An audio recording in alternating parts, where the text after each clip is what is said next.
أعوذ بالله من الشيطان الرجيم. بسم الله الرحمن الرحيم.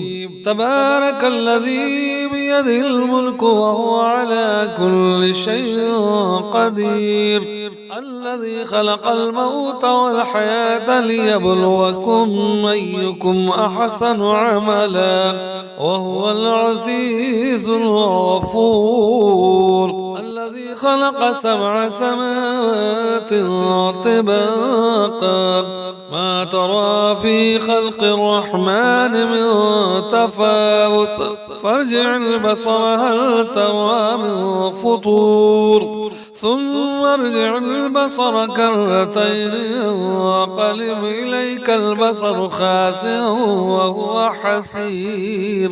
ولقد زينا السماء الدنيا بمصابيح وجعلناها رجوما للشياطين وأعتدنا لهم عذاب السعير. وللذين كفروا بربهم عذاب جهنم وبئس المصير.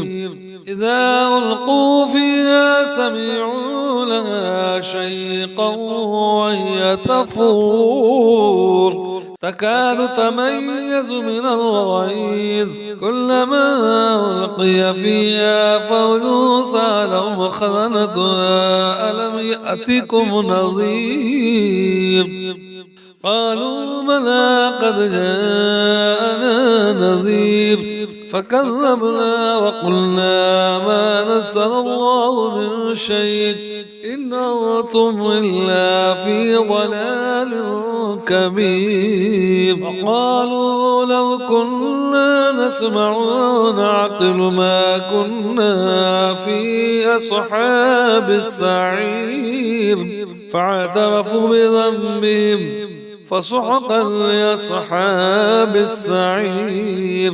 إن الذين يخشون ربهم بالغيب لهم مغفرة وأجر كبير.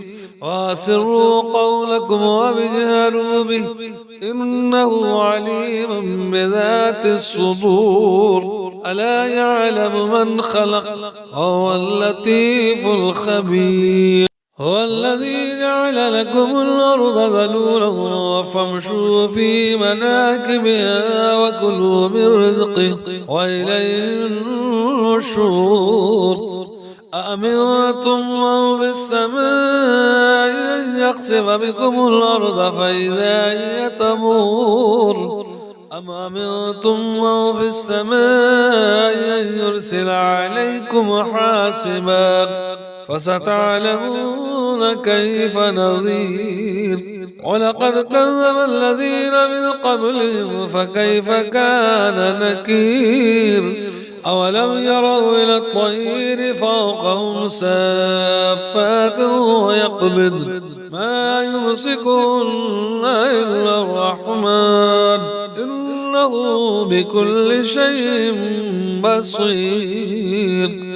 أمن هذا الذي هو جند لكم ينصركم من دون الرحمن إن الكافرون إلا في غرور. أمن هذا الذي يرزقكم إن أمسك رزقه بل لجوا في عتو ونفور. أفمن يمشي مكبا على وجهه آدم من يمشي سويا على صراط مستقيم. قل هو الذي أنشأكم وجعل لكم السمع والأبصار والأفئدة قليلا ما تشكرون. قل هو الذي ذراكم في الأرض وإليه تحشرون. ويقولون متى هذا الوعد إن كنتم صادقين.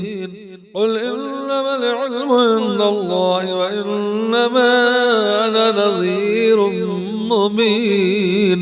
فلما رأوا زلفة سيئت وجوه الذين كفروا وقيل هذا الذي كنتم به تدعون قل أرأيتم إن أهلكني الله ومن معي أو رحمنا فمن يجير الكافرين من عذاب أليم قل هو الرحمن آمنا به وعليه توكلنا فستعلمون من هو في ضلال مبين قل أرأيتم إن أصبح ماؤكم غورا فمن يأتيكم بماء معين صدق الله العظيم.